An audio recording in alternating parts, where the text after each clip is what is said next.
어머니라는 이름으로 살아온 시간, 김미숙. 40년이라는 세월은 한 여인의 이름 위로 켜켜이 쌓인 거대한 담장과 같았습니다.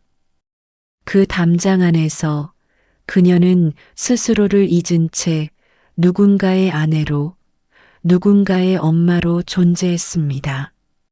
하지만 오늘 이 이야기는 가장 깊은 침묵 속에서 터져나온 한 여인의 뜨거운 외침이자 그녀의 잃어버린 나를 되찾기 위한 가장 통쾌하고 아름다운 혁명의 기록입니다. 지금부터 40년의 무게를 벗어던지고 빛으로 걸어나간 미숙 씨의 이야기를 시작합니다.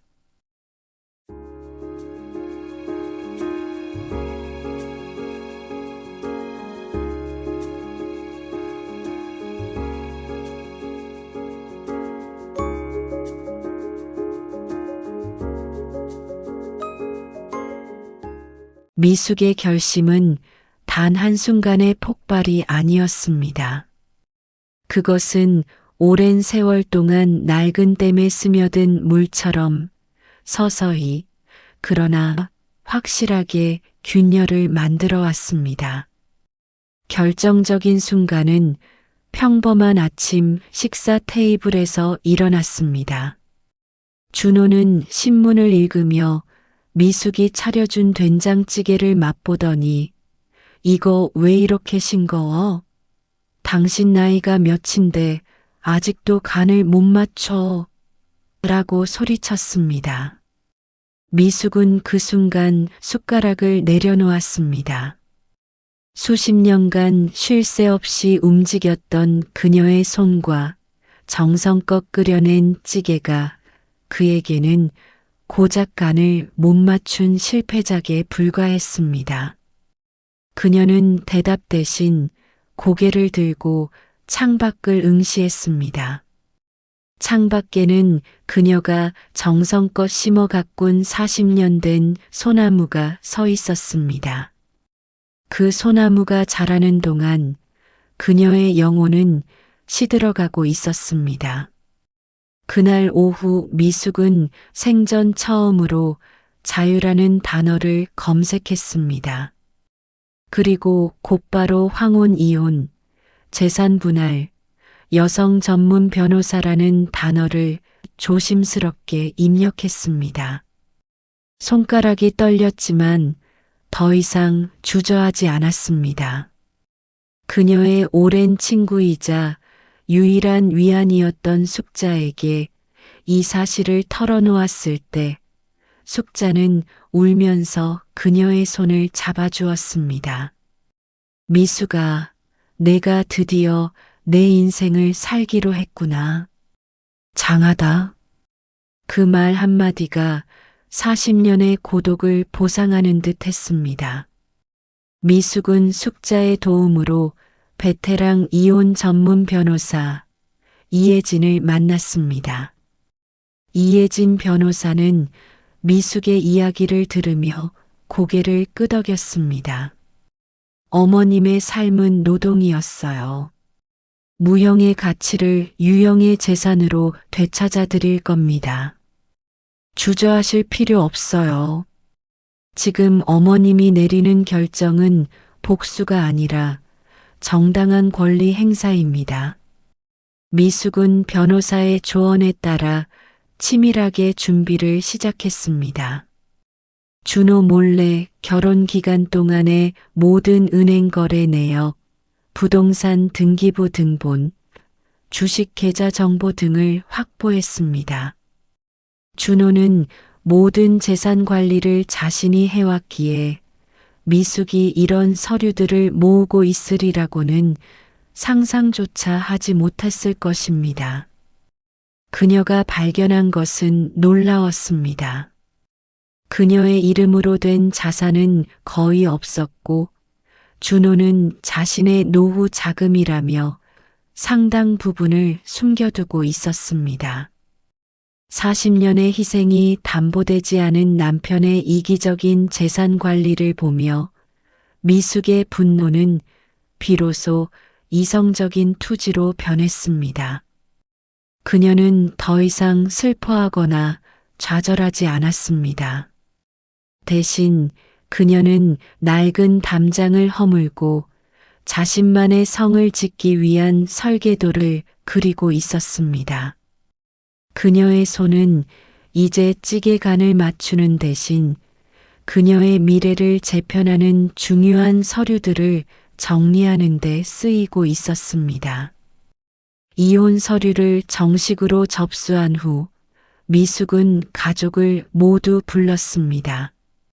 일요일 저녁 거실은 팽팽한 긴장감으로 가득 찼습니다. 준호는 평소처럼 신문을 보며 미숙에게 차를 가져오라고 명령했고 미숙은 그 요청을 무시한 채 거실 중앙에 섰습니다. 두 아들, 딸은 어리둥절한 표정이었습니다. 미숙은 숨을 크게 들이마시고 준비했던 말을 떨림 없이 내뱉었습니다. 나 당신과 이혼하려고 해. 이미 법원에 서류 제출했어. 거실은 순식간에 정적이 감돌았습니다. 준호는 들고 있던 신문을 바닥에 떨어뜨리며 헛웃음을 쳤습니다. 지금 무슨 소리를 하는 거야? 당신이 미쳤어? 환갑이 넘어서 이혼이라니 우리 집안 망신시키려고 작정했어? 그의 분노는 폭발적이었지만 미숙은 놀랍도록 침착했습니다. 그녀는 남편의 흥분에도 아랑곳하지 않고 자신의 지난 40년을 담담하게 이야기했습니다. 나는 당신의 아내이기 이전에 나의 이름 김미숙이라는 존재로 살고 싶었어. 40년간 아이들을 위해 참고 살았고 이제 그 빚은 다 갚았다고 생각해. 나는 더 이상 당신의 그림자로 살고 싶지 않아. 아이들의 반응은 복합적이었습니다. 첫째 아들은 엄마 아빠가 좀 잘못하셨어도 참고 사셨잖아요. 이제 와서 이러시면 저희 입장이 뭐가 돼요? 라며 당황스러움을 표현했습니다. 그러나 딸 지우는 달랐습니다. 그녀는 어린 시절부터 봐왔던 엄마의 고독과 희생을 어렴풋이 기억하고 있었습니다. 지우는 엄마의 메마른 손을 잡고 눈물을 흘렸습니다.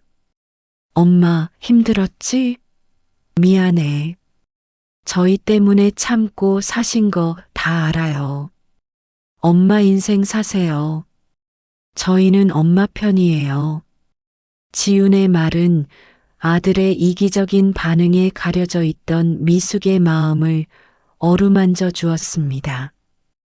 아들은 그제야 침묵하며 엄마의 40년을 되돌아보았습니다. 아버지가 어머니에게 한 무심한 말들, 어머니가 늘 웃음을 잃었던 순간들, 아이들은 자신들이 아버지의 평판을 걱정하는 동안 어머니는 자신의 영혼을 잃어가고 있었다는 잔인한 진실을 마주했습니다. 준호는 이혼을 철회하라며 미숙에게 소리를 지르고 온갖 협박을 가했지만 미숙의 눈빛은 흔들림이 없었습니다. 그녀의 단단한 모습은 40년 전에 나약했던 그녀가 아니었습니다. 그녀는 이미 이혼을 결심한 순간 과거의 자신에게 작별을 고했던 것입니다. 미숙은 준호에게 마지막으로 말했습니다. 당신도 이제 당신을 돌아보고 사세요. 나는 나의 길을 갈 겁니다. 그 한마디는 40년간의 결혼 생활에 찍는 마침표이자 그녀의 해방을 알리는 깃발이었습니다.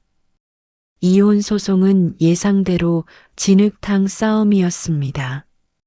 준호는 가정을 지키는 가장 행세를 하며 미숙에게 온갖 감정적인 압박을 가했습니다. 당신이 나이 들어서 갑자기 헛바람이 들었다. 자녀들 얼굴에 먹칠하는 짓이다 등 온갖 비난을 퍼부었습니다. 준호의 변호사는 미숙이 평생 전업주부였음을 강조하며 그녀의 재산 기여도를 낮게 평가하려 했습니다.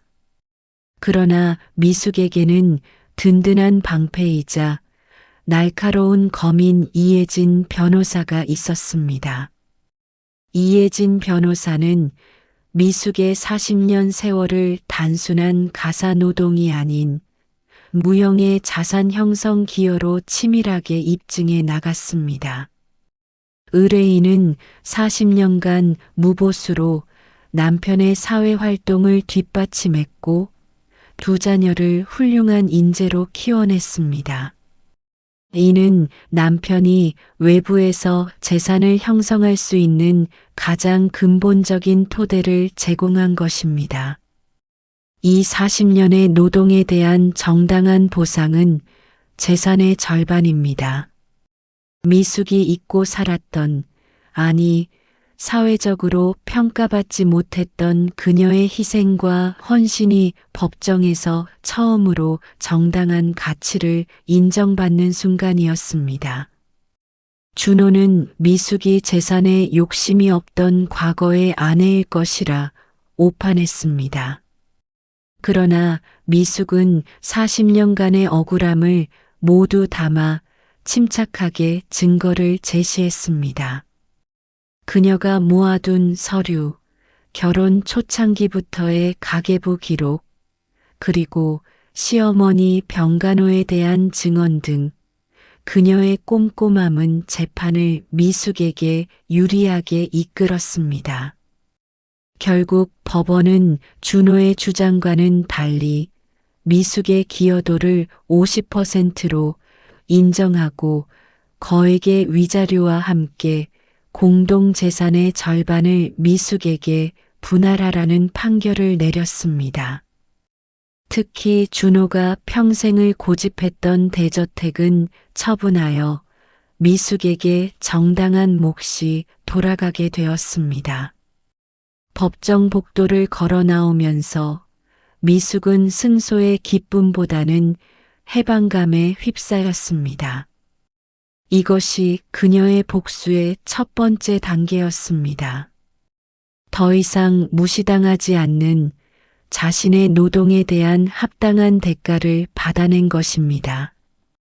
창밖의 햇살이 그녀의 얼굴을 비추었습니다. 40년 만에 그녀는 재정적으로도 정신적으로도 족쇄를 끊고 스스로의 힘으로 땅을 밟고 서게 된 것입니다. 그녀의 손에 쥐어진 통장은 단순한 돈 이상의 의미를 담고 있었습니다. 그것은 그녀의 잃어버린 시간과 자존심, 그리고 앞으로의 찬란한 미래를 향한 여권이었습니다. 재정적인 안정과 공간적인 자유를 확보한 미숙은 이제 스스로에게 가장 중요한 숙제를 내주었습니다. 바로 40년 동안 꽁꽁 닫아두었던 꿈이라는 상자를 여는 것이었습니다. 그녀는 젊은 시절 잠시 배웠다가 결혼으로 인해 포기해야 했던 도예 수업에 등록했습니다. 그녀의 손은 수십 년간 밥 짓고 빨래하고 걸레질하는 데만 사용되어 거칠었지만 흙을 만지자 놀랍도록 유연하게 움직였습니다. 흙의 차가운 감촉이 그녀의 손끝을 타고 온몸에 퍼졌을 때 미숙은 40년 전에 꿈 많던 소녀로 돌아간 듯한 기분이었습니다. 수업 첫날 젊은 강사는 미숙에게 어떤 그릇을 만들고 싶냐고 물었습니다. 미숙은 망설이지 않고 대답했습니다. 자유로운 모양의 그릇이요. 그리고 찌그러져도 괜찮은 그릇. 완벽하지 않아도 따뜻함을 담을 수 있는 그릇을 만들고 싶어요. 그녀가 빚어낸 그릇들은 정형화된 모양이 아니었습니다.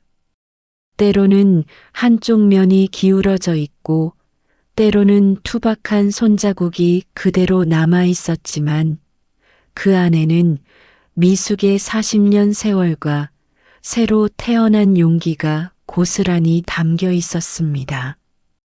그녀의 도자기는 주변 사람들의 눈길을 사로잡았습니다. 투박함 속에 담긴 깊은 이야기가 느껴진다는 찬사를 받았습니다. 미숙은 곧 작은 작업실을 임대하여 미숙의 도예 공방을 열었습니다. 그녀는 더 이상 누구의 아내, 누구의 엄마가 아니었습니다. 사람들은 그녀를 도예가 김미숙 선생님이라고 불렀습니다. 그녀의 공방은 단순한 취미 공간이 아니라 같은 처지의 시니어 여성들이 모여 자신의 이야기를 털어놓고 꿈을 다시 꾸는 치유의 공간이 되었습니다.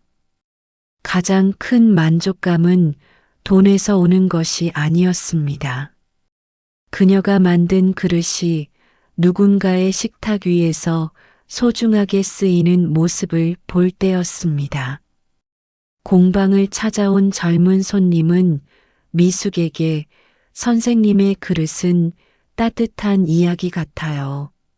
라고 말했고 미숙은 그때 비로소 진정한 복수의 의미를 깨달았습니다. 그녀의 복수는 남편을 괴롭히는 것이 아니라 잃어버린 자신의 재능을 되찾아 세상에 빛을 발하는 것이었습니다. 그녀의 창조적인 삶은 과거 그녀의 삶을 짓눌렀던 모든 억압에 대한 가장 아름답고 통쾌한 승리였습니다. 미숙의 삶이 빛나기 시작할 무렵 준호의 세상은 빠르게 어두워지고 있었습니다. 미숙의 빈자리는 그에게 단순히 밥 해주는 사람이 없다는 의미가 아니었습니다. 그것은 40년간 그의 삶을 지탱해 온 공기와 같았습니다. 그는 미숙이 떠난 후 자신이 얼마나 무능하고 무심했는지 뼈저리게 깨닫기 시작했습니다. 직접 밥을 짓고 청소를 하는 일은 그의 오만한 자존심을 매일같이 긁어댔습니다. 그가 주문하는 배달 음식은 미숙의 된장찌개 맛을 따라갈 수 없었고 텅 빈 집은 그에게 깊은 고독만을 안겨주었습니다. 준호는 미숙이 돌아올 것이라 믿고 초반에는 버텼지만 시간이 갈수록 그의 희망은 절망으로 변했습니다. 친구들에게 자신의 상황을 이야기했지만 친구들은 동정 대신 자업자득이다. 미숙 씨가 얼마나 고생했는지 우리도 다 알았다. 는 차가운 반응을 보였습니다.